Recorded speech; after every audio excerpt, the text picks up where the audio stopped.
हरियाणा सिख गुरुद्वारा प्रबंधक कमेटी तदर्थ के पूर्व अध्यक्ष जगदीश सिंह जिंडा के नेतृत्व में गठित समिति की पहली बैठक में सर्वसम्मति से 2 प्रस्ताव पास किए गए हैं। आज गुरुद्वारा छठी पातशाही में हुई इस बैठक में प्रदेश सरकार की ओर से गठित HSGPC तदर्थ को भंग करने और 18 जनवरी को श्री अकाल तख्त जत्थेदार से मुलाकात कर अपनी कमेटी को मान्य करने की मांग की गई है। बैठक में प्रदेश सरकार की ओर से गठित HSPC को मान्य करने से इनकार करते हुए इस कमेटी की ओर से 47 गुरुद्वारों के प्रबंधन संभालने की कार्रवाई का भी विरोध करने का निर्णय लिया गया है। पूर्व अध्यक्ष जगदीश सिंह जिंडा की ओर से चयनित 41 सदस्य कमेटी की पहली बैठक गुरुद्वारा छठी पातशाही में बुलाई गई थी। पहली बैठक में 38 सदस्य मौजूद रहे। बैठक में प्रस्ताव पास करने के बाद जिंडा ने कहा कि प्रदेश की सिख संगत ने पहले ही प्रदेश सरकार की ओर से गठित HSGPC की कार्यकारिणी को अमान्य किया है। ऐसे में वह कमेटी प्रदेश के किसी भी गुरुद्वारे का प्रबंधन संभालने का प्रयास न करे। अगर इस कमेटी ने कहीं भी गुरुद्वारे का प्रबंधन संभालने का प्रयास किया तो उनकी कमेटी विरोध करेगी। इसको लेकर सभी सदस्यों ने सर्वसम्मति से प्रस्ताव किया है। उन्होंने कहा कि अदालत के फैसले के बाद से प्रदेश के गुरुद्वारों का प्रबंधन प्रदेश की कमेटी को संभालना है। अब श्रोमणी गुरुद्वारा प्रबंधक कमेटी इनका प्रबंधन नहीं संभाल सकती और प्रदेश सरकार की ओर से गठित कमेटी सिख संगत को मान्य नहीं है। इसी को लेकर वह श्री अकाल तख्त से जल्द उनकी ओर से तैयार की गई कमेटी को मान्य करने की मांग करेंगे। 47 गुरुद्वारों को प्रबंधन संभाला जा सके। इसके साथ ही उन्होंने कहा कि 18 जनवरी को श्री अकाल तख्त अमृतसर के जत्थेदार से मुलाकात करने के लिए समय मांगा गया है। उनसे मुलाकात कर अलग कमेटी के लिए संघर्ष कर रही सिख संगत की ओर से तैयार की गई 41 सदस्यीय कमेटी को मान्य किए जाने की मांग की जाएगी। इस मौके पर पूर्व महासचिव जोगा सिंह, पूर्व HSGPC के पूर्व जिलाध्यक्ष हरमनप्रीत सिंह मौजूद रहे। वाहिगुरु जी का खालसा, वाहिगुरु जी की फतेह। पहला तो मैं सारे अपने मीडिया के भरावां का धन्नवाद करना वा, क्योंकि हमेशा हरियाणा से गुरुद्वारा मैनेजमेंट कमेटी लिए जिन्ना साढ़े भरावां मीडिया का रो रहा है, तो इन्हां दी बदौलत, संगत की बदौलत तो मीडिया की बदौलत सानूं अज फल मिलिया है। तो दूजा मैं धन्नवाद करना अपने सारे 41 मैंबरी कमेटी का अते उन्हां दे नाल आई संगत का।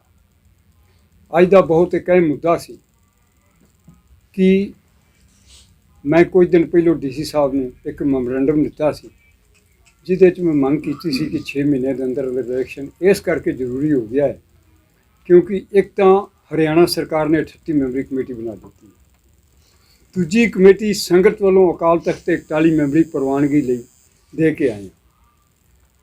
किरे गुरु घर का प्रबंध लैन वास्ते ये दोवें कमेटियां जिहड़ियां ने आपे टकरा ना जान बई श्रोमणी कमेटी प्रबंध सानू दे, क्योंकि 5 गुरु घरां ते प्रबंध 52 चों हरियाणा गुरुद्वारा प्रबंधक कमेटी का ते 47 गुरु घरां दे प्रबंध इस टाइम हाली श्रोमणी गुरुद्वारा प्रबंधक कमेटी कर रही है।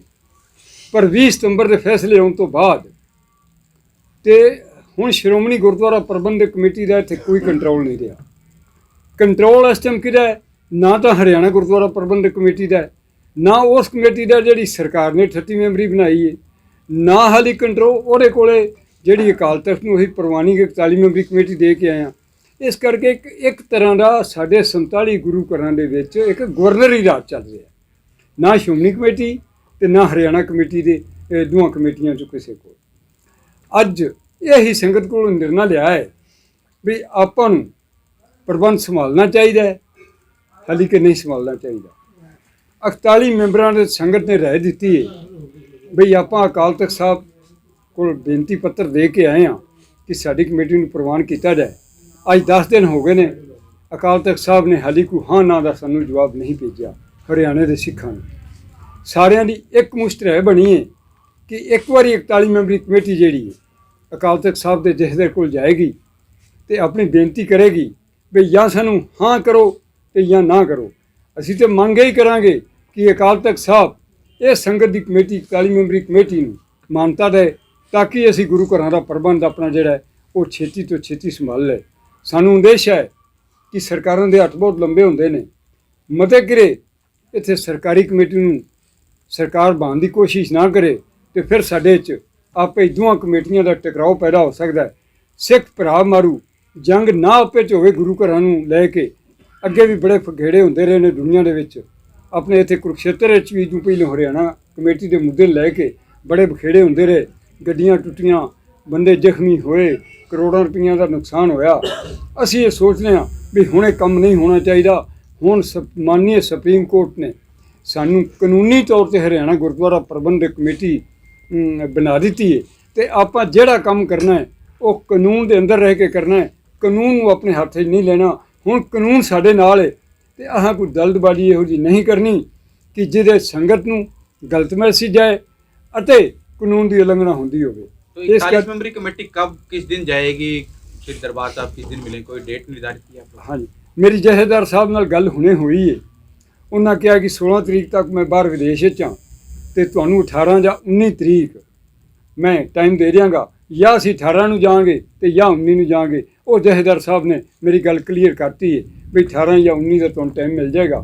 तो जिद्दण जथेदार साहब 18 देंदे ने 19 देंदे ने उस दिन 41 मैंबरी कमेटी जी है संगत के रूप में अकाल तख्त साहब पेश हो गई। तो ये सारे मुद्दे भी रखे जाएंगे कि पंचकुला के श्री नाडा साहब गुरुद्वारे में कब्जा लेने की भी कोशिश की गई है, तमाम मुद्दे भी रखेंगे वहाँ पे? यही मुद्दे तो इनका कारण बने हैं पतन का। सरकारी कमेटी का पतन का कारण ही ये बने। मैं तो पहले जब सरकार ने कमेटी बनाई थी लोगों में तो विरोध था कि ये आरएसएस के लोग हैं और ये बीजेपी के वर्कर हैं, पर मुझे ये नहीं पता था जो इन्होंने कारा नाडा साहब गुरुद्वारे किया जाके दुकानों को तोड़ने। मुझे तो तब पता लगा, मैं जिनको मेंबर समझता था ये तो एक डकैत निकले, ये तो बदमाश निकले, ये तो गुंडे निकले। सरकार ने क्या इन गुंडों को छोड़ रखा है गुरु घरों की प्रॉपर्टी पर कब्जा करने के लिए? सरकार को होश में आना चाहिए। मैं कहता हूँ कि ये तो हम जिस तरह की कमेटी बनी है उसका तुरंत बर्खास्त क्यों नहीं करती सरकार? क्या सरकार इनको शह दे रही है?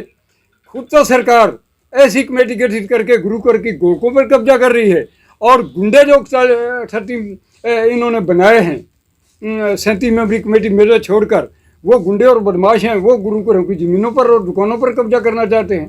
क्या चित्तिया है इन लोगों का? कैसी प्रवृत्ति के ये लोग हैं? और जो लोग वहाँ पर गए हैं उनकी तो प्रवृत्ति इतनी माड़ी है कि उनका काम ही 2 नंबर का कब्जे करने और कब्जे करवाने।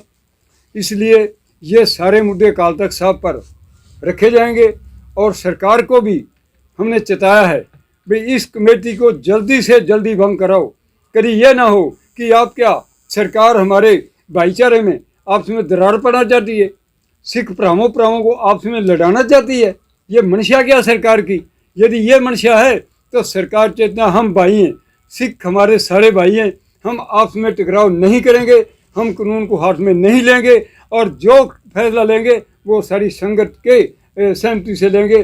कोई भी अकेला ना फैसला करेगा और ना हम गलत बयानबाजी करेंगे। जिंदा अगर 18 तारीख से पहले सरकार इनको सेवा संभालने लगी तो क्या करोगे? ऐसा है जी, ये यदि ये इन्होंने देखो अपनी कमी की वजह से, अपनी गलती की वजह से 6ठी पातशाही हरियाणा सिख गुरुद्वारा प्रबंधक कमेटी का हेड ऑफिस है और सरकारी जो प्रधान है जिसके पीछे सरकार खड़ी है उसको हिम्मत नहीं पड़ी यहाँ के एग्जेक्टिव की मीटिंग बुलाए। श्रोमणी गुरुद्वारा प्रबंधक कमेटी की जब मीटिंगें करती थी ऊपर 11 मेंबरी कमेटी की, हमेशा यहाँ पर 6ठी पातशाही होती थी और उस सरकारी प्रधान को इतनी हिम्मत नहीं पड़ी कि मैं 6ठी पातशाही हेड ऑफिस जाके मीटिंग का एग्जेक्टिव बॉडी कर सके। इसका मतलब जो वो कर रहे हैं उनको भुगतना पड़ रहा है। इसलिए यदि मैं नहीं समझता कि वो लोग हिम्मत करेंगे यहाँ आने की, जो डरते मारे मीटिंग नहीं यहाँ पर कर सकते 37 मेंबर हैं जो उनके एग्जेक्टिव 11 मेंबरी जिनको हिम्मत नहीं पड़ती कि 6ठी पातशाही आन के मीटिंग कर लें, वो क्या सेवा संभालेंगे? वो तो सरकार की आड़ लेकर कुछ कर सकते हैं। और ये तो सरकार ने ऐसा किया तो ये दुनिया में एक रिकॉर्ड बनेगा कि एक पासे सिख संगत की कमेटी है, गुरु घरों की कमेटी है जिन्होंने 22 साल तक लड़ाई लड़ी और एक तरफ बीजेपी के वर्कर और आरएसएस की सोर के वर्कर जिन पर गुरु घरों के ऊपर ये सरकार कब्जा करवाना चाहती है। जिंदा साहब आज कितने मेंबर थे आपकी मीटिंग में? आज मेरा ख्याल है 38 मेंबर हाजिर। 38 मेंबर। हाँ नहीं 37 क्योंकि 4 सरसे वाले वो आ नहीं सके, उनको मैंने अपने आप रोका था। आपको लगता नहीं एसजीपीसी भी इग्नोर कर रही है? 10 दिनों को जवाब नहीं दिया, आप इंतजार भी कर रहे थे? नहीं सर, इसमें एसजीपीसी तो और होली नहीं अकाल तक। देखो एसजीपीसी और ये हमें बर्फ लेखा निकालना चाहिए। मैं जब अकाल तख्त पे गया तो मेरे पे कई क्वेश्चन उठे भी पंजाब वालों से हमने कमेटी ली और पंजाब वालों के पास झंडा चला गया, संगत गुमराह हो जाती। उनको पता ही नहीं भाई अकाल तख्त सिख कौम में क्या हैसियत रखता है। और पंजाब, मैं कोई श्रोमणी अकाली दल बादल के पास तो नहीं गया, मैं श्रोमणी गुरुद्वारा प्रबंधक कमेटी तो नहीं पास किया जिन पर अकाली दल का रोल है। मैं तो उस अकाल तख्त पर गया हूँ जो सारी दुनिया का हमारी सुप्रीम पावर है, जुडिशरी पावर है। अलग अलग चीजें दोनों अलग अलग क्या बहुत फर्क है। एक तरफ तो हमारा सुप्रीम कोर्ट, और सुप्रीम कोर्ट जाने के लिए दिल्ली तो जाना पड़ेगा ना, और दिल्ली सरकार के लड़ाई हो तो अपोजिशन ये कहने लगे भाई जिंदा आप दिल्ली क्यों गए। हमें सब ये ठीक है कि हमारे अकाल तख्त साहब अमृतसर में है जहाँ श्रोमणी गुरुद्वारा प्रबंधक कमेटी है, पंजाब में है जहाँ पर हमें फरियाद लेकर तो हम अकाल तख्त साहब कर गए हैं।